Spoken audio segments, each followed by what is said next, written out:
reporting.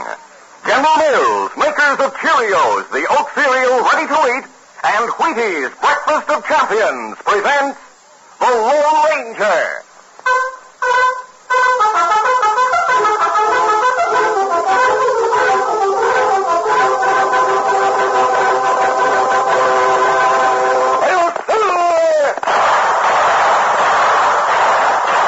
A fiery horse with a speed of light, a cloud of dust, and a haughty high-old silver. The Lone Ranger.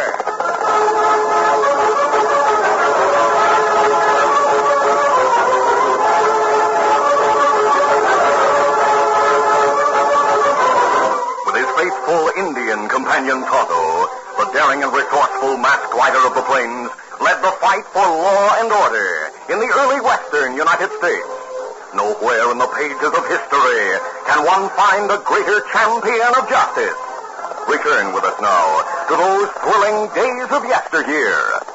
From out of the past come the thundering hoofbeats of the great horse Silver.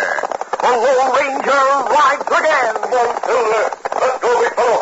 Hail, Silver!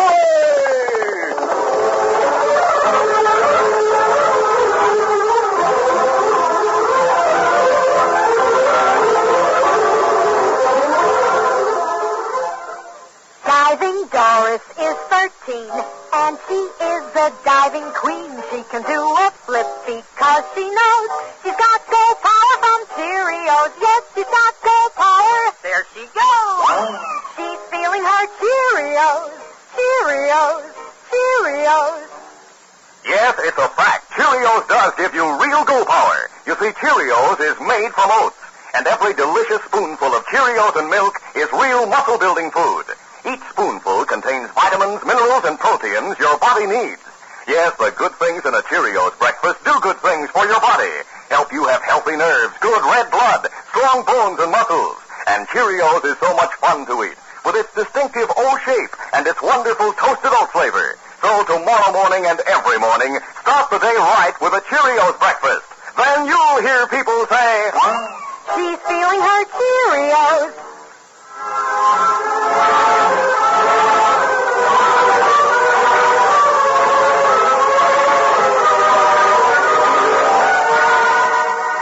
Three men talked together in a room in Ma Hank's Henry House Hotel in Modoc City. One was Gopher Gordon, a short, thin-faced man. The second was known as Keogh, and the third was Cliff Gunnison. Though Gunnison looked the part of an Eastern gentleman, he and the men with him were members of an outlaw gang, led by a ruthless killer named Frosty Ransom. Frosty had been captured by Marshal Jim Fraser, and the problem of releasing him was uppermost in the minds of his followers. Cliff Gunnison held a recent edition of the local newspaper. He read the headline aloud. Hey, listen to this. Marshal Jim Fraser brings Frosty Ransom to Modoc City tonight on the westbound train. That's a doggone tough break for the boy. And if he's tried for murder, he'll probably be sentenced to hang. He always said he wouldn't hang alone. To save our necks, we gotta rescue him. Maybe we could get out of the country before he tore. Well, we need cash to travel. And the westbound train bringing Frosty here tonight will have nearly $25,000 in folding money in the express car safe. Frosty's traveling in good company. We could use that money. We'll get it, Gopher. How?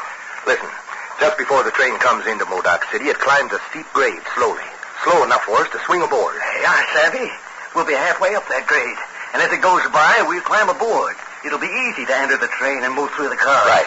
Keogh will cover the marshal and free Frosty. I'll head for the express car and get the cash. What about me? You go through to the engine cab and cover the engineer and the fireman. Well, throwing down at a marshal with a train full of people on hand is a good way to ask for trouble. Well, keep your voice down, your gun out of sight beneath your coat. No one will suspect what's going on. Then force the marshal to come to the express car. I'll be there, and I'll have the drop on the express guard. We'll stay aboard till the train leaves Modoc City. We'll get off a short distance from town. Now, Keogh will stay with Frosty while Gopher and I come back here to pick up our things. Then we'll rejoin you two and head for the border. We might be able to get away with it, Cliff. Sure we'll get away with it. We'll go to the hillside tonight and wait for the westbound.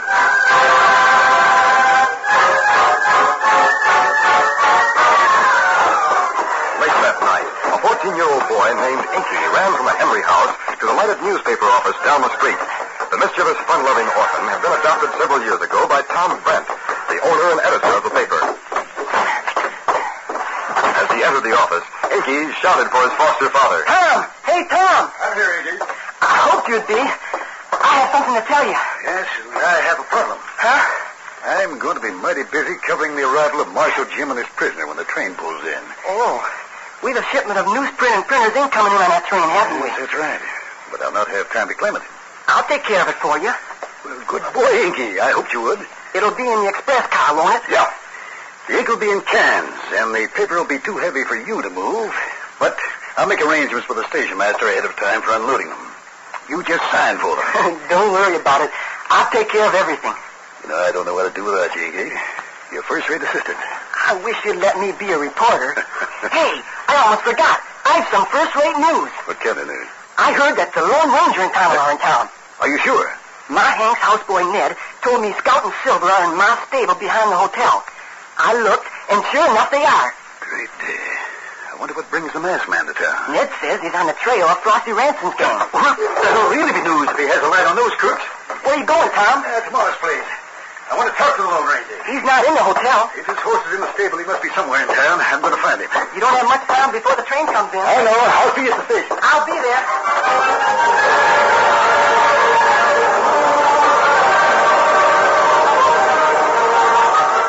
The Lone Ranger and Tonto were in the jail with an old friend they had met on previous visits to town. Deputy Marshal Pete Morgan greeted them warmly. The Lone Ranger explained that he and Tonto had entered the jail from the alley behind the building to avoid being seen by anyone who might question his mask. Then he said, I understand Marshal Jim's bringing Ransom in on tonight's train, Pete. That's right, mister. We might capture the rest of Ransom's gang if they try to rescue their pal. Do you think they will? Yes, that's why Tonto and I came to Modoc City. Every one of those men should be out of circulation. Hey, what's that? That whistle, train. What? Jumping grasshoppers, you're right, Tonto. They're ahead of schedule. I'd better get to the station pronto. You coming, mister? Yes, but Tonto and I'll stay out of sight, Pete. I don't want to alarm anyone who might see my mask. Then let's get going.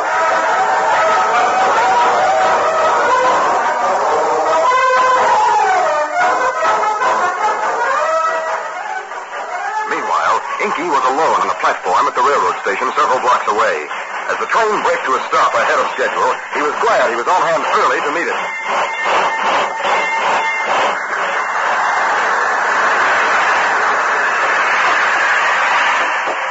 He ran along the track past several empty cattle cars to the side of the express car, which was near the far end of the train.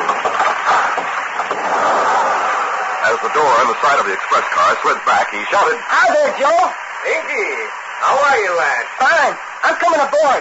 You have a shipment for Tom. That's right. Wait, let me give you a hand. You can't climb aboard without help. Thanks. Did you see the banker on the platform? Nope. He should be here to pick up some cash we brought him. I reckon he figured the train wouldn't be here for another 20 minutes.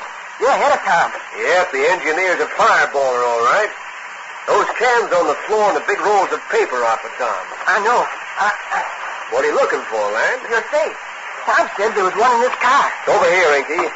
But I don't want to open it till the banker comes to pick up the money. You open that right now. Where are you? Inky and Joe Mercer whirled as Cliff Gunnison entered the express car from another car. The outlaw's face was covered with a bandana, and he held two guns. Drop that hardware, mister. And you youngsters, get your hands up. Joe, it's a hold-up. That's right. Don't try to call for help. Now you, open this safe and make it fast. You can't get away with a hold-up here. Follow orders or I'll shoot the youngsters. Oh, you dirty polecat. I reckon you do just that. Joe, are you going to open the safe? I'll have to, lad. Joe dropped to his knees and quickly opened the iron door of the safe. Now bring out the cash. All right. I'll get it. It's in a canvas sack. There's the money. But you're loco if you figure you'll get away with it. You'll be seen as soon as you get off the train. You're wrong. But I'll make sure you don't call for help. A rap on the head with my gun barrel will quiet you. Now both of you lie face down on the floor. As he began to obey the command, Joe Mercer suddenly reached for the weapon he had dropped. Cliff saw him move and fired hastily. His bullet missed Joe and struck one of the cans of printer's ink on the floor nearby. The sealed can seemed to explode, spraying the car, the sack of money, and the occupants with the thick, penetrating fluid. In the confusion, Inky leaped through the open side door. Help! It's a hold-up! Help! Cliff fired again. His bullet grazed the side of Joe's head, and the guard fell to the floor unconscious. Grabbing the sack of money, Cliff moved to the door. He heard the voices of excited townsmen approaching the station and feared that his escape would be cut off. Quickly, he closed the door of the car.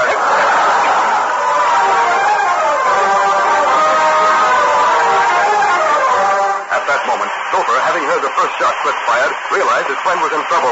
He entered the engineer's camp, holding his gun on the engineer and fireman. All right, get the train moving, Tonto. The engineer obeyed, and the train moved out of the Modoc City station.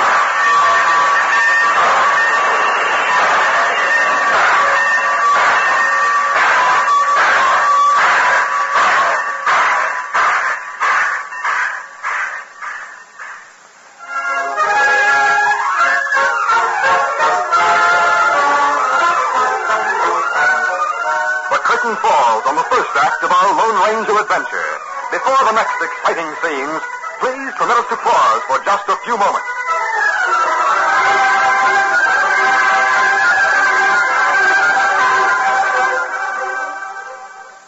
Sailor Sam is the smartest boy who ever shouted, "Shipper high!" He can weather any storm that blows. He's got go power from Cheerios. Yes, he's got go power. There he goes. He's feeling his Cheerios. Cheerios. Cheerios. You bet, Cheerios, the oat cereal that needs no cooking. Every delicious spoonful of Cheerios and milk is real muscle-building food. Each spoonful contains vitamins, minerals, and proteins your body needs. Yes, the good things in a Cheerios breakfast do good things for your body. Help you have healthy nerves, good red blood, strong bones, and muscles. And besides giving you go power, Cheerios is downright wonderful tasting. That toasted oat flavor is really something. And when you add milk and your favorite fruit, say some sliced bananas, you're in for a delicious breakfast treat. Get the whole family off to a good start every morning with Cheerios. Then you'll hear people say, he's feeling his Cheerios.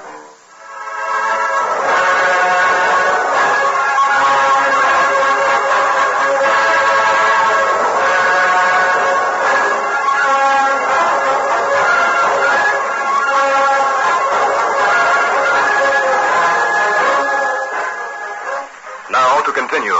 When the Lone Ranger, Tonto, and Pete Morgan reached the station platform, the train had disappeared into the darkness.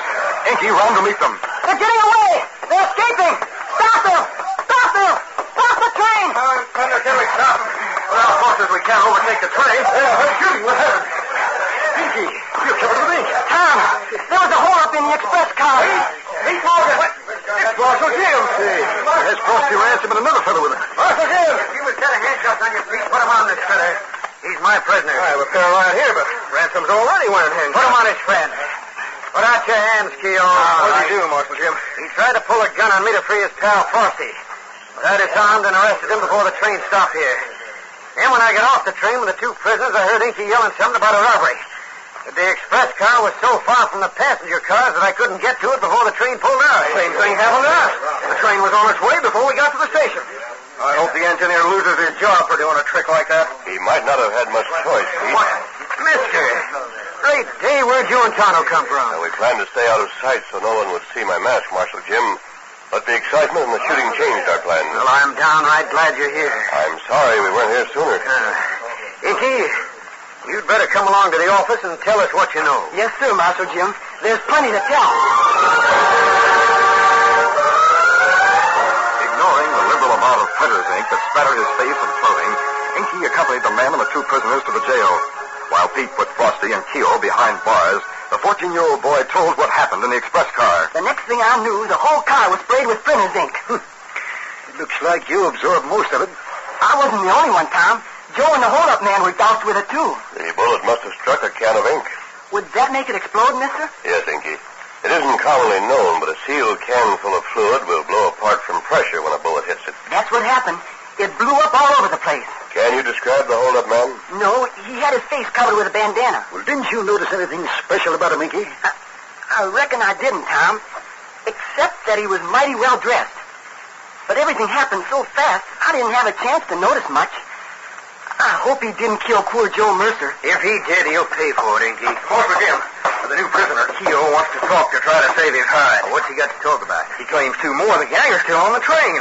One was in the express car. That's the one I saw. The other was in the cab with the engineer and the fireman. Oh, that accounts for why the train pulled out of the station in such a hurry. What about it, Marshal Jim? You want to hear Keogh's story? Yeah, Pete. And I'd like the Lone Ranger to hear it, too. Marshal Jim, if you've no objection, I think it might be better if Tonto and I followed the train. You can't overtake it now, mister. No, but Ransom's men will probably jump off before the train reaches the next station. There's a bright moon, so we'll be able to watch the ground beside the tracks for footprints. Oh, I savvy your plan. You think you'll be able to find the place where they leave the train, huh? If we do, we'll follow their tracks. Good idea. As soon as I hear what Keogh has to say, I'll follow you, mister. Fine. Come on, Tonto. We'll go to the Henry House stable for Scout and Silver. You ready?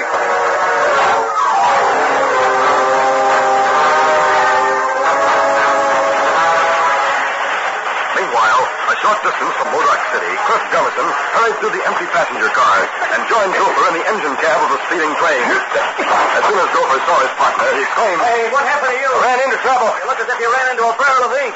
Did you get the cash from the express car? Yeah. Where's Keogh? I'll tell you all about that after we get off this train. Tell the engineer to slow down. We'll jump. You heard my friend, mister. Follow orders, I'll blow your head off. Don't shoot. I'll do as you say.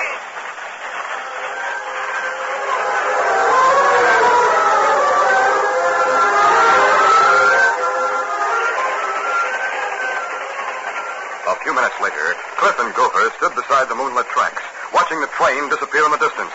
When it was out of sight, they took the bandanas from their faces. Cliff explained, Passengers got off the train at Modoc City.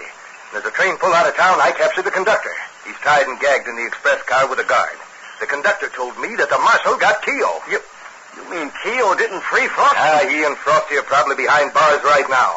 Marshal got off the train in Modoc City with both of them in custody. Oh, of all the doggone luck. Well, we'll have to go back to town and break them out of jail, Gopher. Why? We've got the cash. Why not keep going to the border? Listen, if Frosty and Keogh talk, every peace officer between here and the Rio Grande will be looking for us. As it is, no one on the train saw our faces. If we go back to town, no one will suspect we took part in the train robbery. If you think I'm walking to Modoc City... We'll walk till we come to a range. Then we'll steal a couple of horses. And be shot for horse thieves when we stable the horses in town? Oh, no, not We'll me. turn the animals loose when we reach town. Then we'll sneak in the back door of the hotel.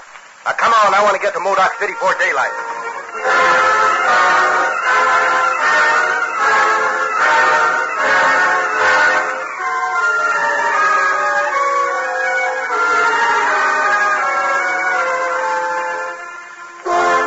It was after midnight when Inky finished helping Tom get out a special edition of the paper and brought copies to Ma Hank. The huge landlady rewarded him with a heaping plateful of freshly baked donuts and a pitcher of milk. While Inky was eating at the kitchen table, Ma put a supply of donuts and sandwiches into a basket and headed for the marshal's office. Her houseboy, Ned, accompanied her, carrying a pot of steaming coffee. A few minutes later, when Ned returned, Inky was still in the kitchen. Hey, Inky, you look like you're having a hard time keeping your eyes open. I am tired, Ned. Did you hear anything new at the marshal's office? Yeah, Pete Morgan's on duty there. Where's Marshal Jim? I don't know. Pete said he left with Lone Ranger and Tonto. Oh. Pete told us he received a telegram from the sheriff in Big Bend saying that the train reached there a half hour ago. What about Joe Mercer, the express guard? Oh, Joe was wounded, but he'll be all right. Gosh, that's good news.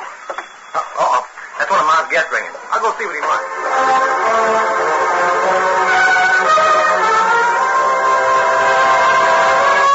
When Ned returned to the kitchen, he was carrying Cliff Gunnison's ink-stained boots. Hey, you want to help me earn a handsome tip? No, thanks, Ned. I'm going home to bed. Then I reckon I'll have to work alone. The gent in room number 10 wants these tan boots cleaned.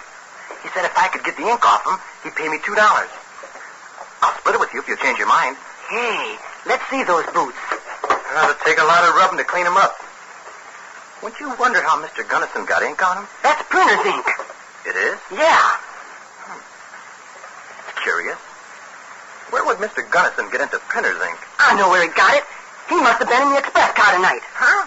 That's the same as the ink I got on my clothes. You're smart, youngster. Hey. The startled boys turned quickly. They saw Cliff Gunnison standing in the doorway. He held a gun in his hands and was followed by Gopher Gordon. I told you were crazy to ask the houseboy to clean those boots, Cliff. He was bound to wonder how you got ink on them. Yeah, you were right, Gopher. You're the fellow who shot Joe Mercer. Now we'll have to get rid of these kids. And we better get them away from here before someone comes in. Someone has... Hey, what? Those guns. You cover. You're both under arrest. Cliff and Gopher turned to see a masked man, an Indian, and Marshal Jim Fraser enter the kitchen. All three men held guns. What's the big idea? This is the fellow who robbed the train. He shot Joe Mercer. Yes, I know he did, Inky. You were told to drop your gun. We're outnumbered, Cliff. We'll shoot our way out. Good shooting, masked man. You wing the fool. My arm! My arm! Do you want the same treatment? No. I've got my gun. Gosh, you got here just in time. Picked up the trail of these two several miles from town, Inky, and followed it to the ranch where they stole a couple of horses. We followed the horses to town and found the place where these critters dismounted and turned the horses loose. From there, they went to the back door of the hotel. And we came in that door just in time to get the skunks. It's lucky for us you did. They might have killed Ned and me. I want to hear all about it, Inky. But first, we'll take these two to jail.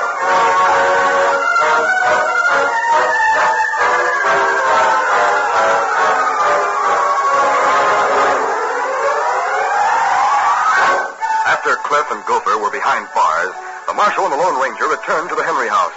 In Cliff's room, they found the ink-stained sack of money, which Marshal Jim took to his office. Ned and Inky were there. Did you boys give Pete a statement of what happened in the kitchen? They sure did, Marshal Jim. I have it written down right here. Yep. Well, here's the money those crooks stole. You stole where? I think so, Pete. As soon as the bank had checked it, we'll know for sure. That takes care of Frosty Ransom and his gang. Yeah.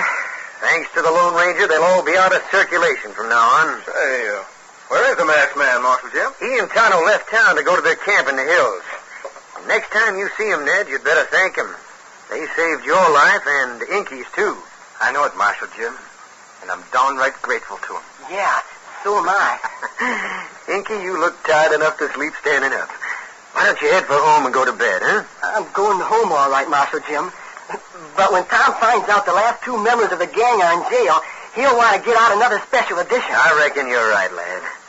But be sure he gives credit for the capture of those crooks to the Lone Ranger.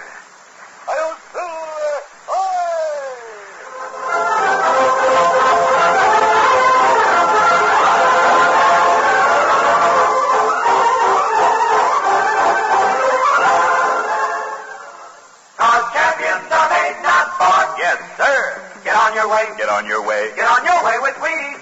True, champions are made, not born. We can all get there if we try. Take champion Doak Walker, flashy halfback for the Detroit Lions. Doak, at the tender age of 9, decided football was his line. He practiced hours day after day and learned what champions have to say. Wheaties for breakfast, you're on your way. Now a touchdown team from top to toe. Walker and Wheaties, they really go. A guy can put away a lot of Wheaties in 18 years, and that's how long Doak Walker's been eating them. Good for you? There's a whole kernel of wheat in every Wheaties flake. Let's go, Doak. Dig for that goal. Hey. He's on his way, on his way. He's on his way, on his way. Get on your way with Wheaties. 'Cause champions are made, not born. Yes, sir. Get on your way. Get on your way. Get on your way with Wheaties. Breakfast of champions.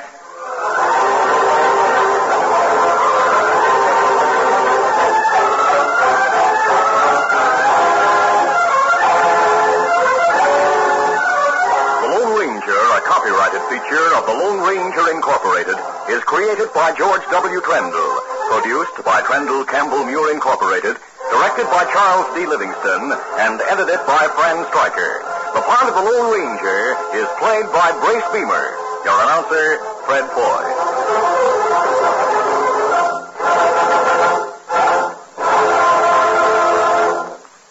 Is brought to you by General Mills every Monday, Wednesday, and Friday at this same time. Be sure to listen. This recorded program has come to you from Detroit. This is ABC Radio Network.